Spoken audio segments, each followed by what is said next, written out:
1969 बरोबर ना? साली राष्ट्रीय सेवा योजना स्थापन. उद्देश काय असेल तर समाजात तळागाळापर्यंत ज्या काही गोष्टी आहेत, समाजसेवेची भावना विद्यार्थ्यांमध्ये रुजली जावी, युवकांमध्ये सामाजिक प्रेरणा जागृत व्हावी म्हणून त्यावेळेस 37 युनिव्हर्सिटीज होते. किती होते त्यावेळेस?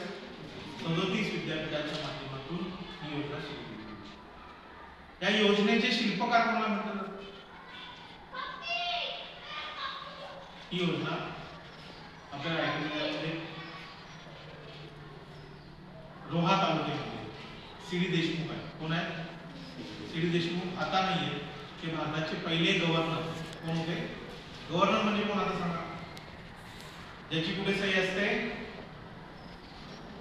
नोटेवर सही असते, त्याला काय म्हणतात? गव्हर्नर.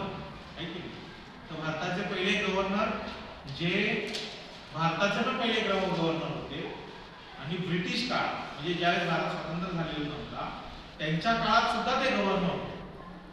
अशी व्यक्ती जी ब्रिटिश काळात देखील गव्हर्नर होती आणि भारताचं जेव्हा स्वातंत्र्य मिळालं त्यावेळेच्या सरकारमध्ये सुद्धा ती गव्हर्नर होती. भारताचे पहिले अर्थमंत्री कोण होते? ते भारताचे पहिले अर्थमंत्री होते. त्यांनी ही योजना या देशामध्ये असावी आणि त्यासाठी बजेटची तरतूद केली. कुणी तरतूद केली? त्यांनी केली आणि ही योजना सुरू झाली. लक्षात. आता आपलं जे कॉलेज आहे